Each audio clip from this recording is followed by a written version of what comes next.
Fortaleza e Bragantino terão fôlego, terão força para aguentar ali, sustentarem as suas posições entre os mais bem colocados do Campeonato Brasileiro até o seu final? E a seleção brasileira que disputa os Jogos Olímpicos no Japão? Tem jogadores ali que possam ser aproveitados pelo time principal? Paris Saint-Germain contratando no atacado grandes nomes rumando para a equipe de Neymar e de Mbappé.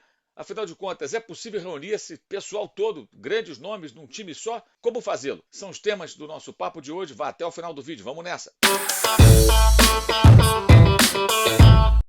O Fortaleza e o Bragantino continuam bem colocados no Campeonato Brasileiro, né? O Bragantino não chega a surpreender tanto porque tem o apoio de uma multinacional, então é uma injeção de grana ali pesada que permite contratações, inclusive, de jogadores jovens de times grandes, que são negociados com a equipe de Bragança Paulista, bancada pela Red Bull.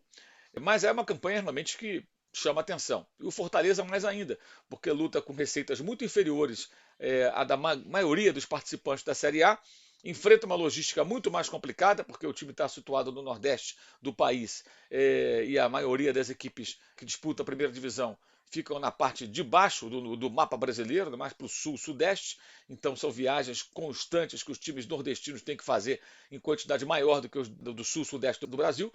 Então são dificuldades que o Fortaleza vai superando que chamam ainda mais atenção, né?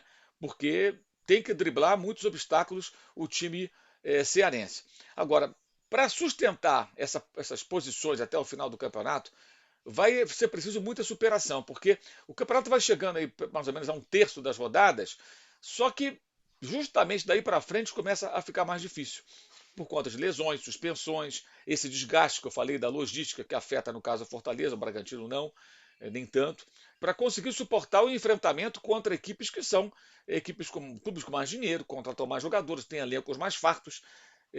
Seria muito bom para o futebol brasileiro o sucesso dessas equipes, especialmente o Fortaleza, que não tem, digamos, uma injeção de ânimo ou financeira externa. Ele luta realmente com aquilo que ele pode fazer com uma boa gestão, buscando o melhor caminho.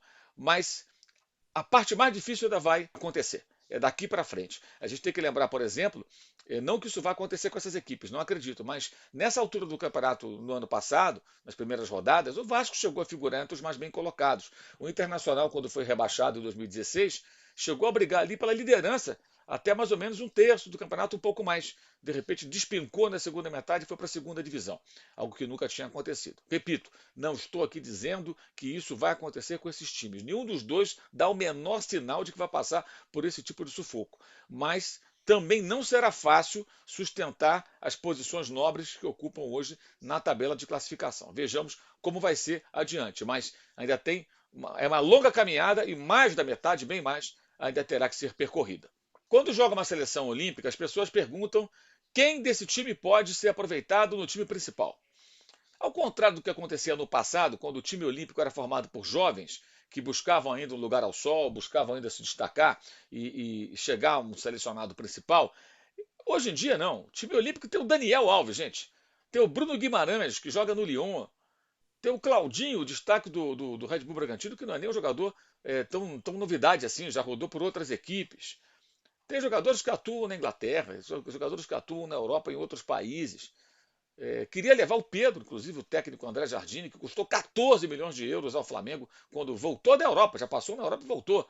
Né? Teria o Gerson, se o Olympique de Marseille o liberasse, outro jogador já consagrado. Então, na realidade, a maioria dos jogadores que defendem o Brasil nessa Olimpíada, no futebol masculino, já são jogadores que brigam por posição no time principal.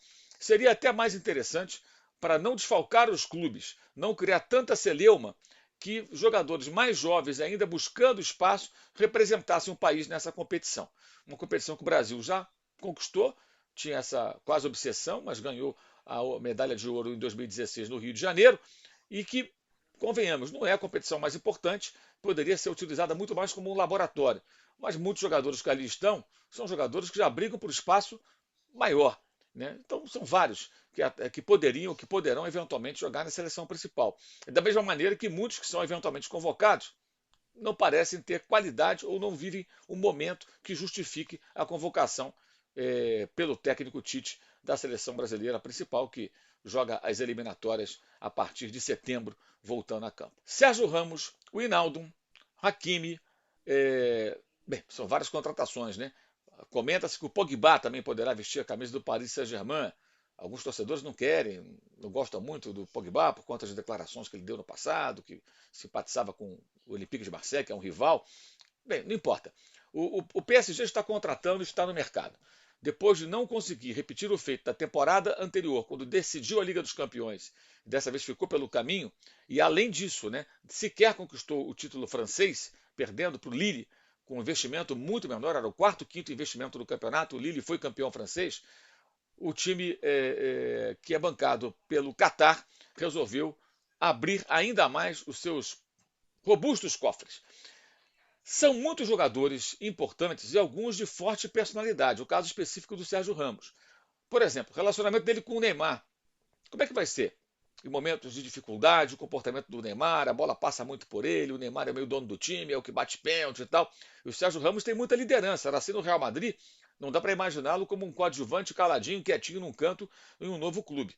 Então, tecnicamente, em tese, são contratações interessantes. Mas se pensarmos no choque de temperamentos que eventualmente possa acontecer e na necessidade de uma boa gestão do técnico Maurício Pochettino, é um desafio.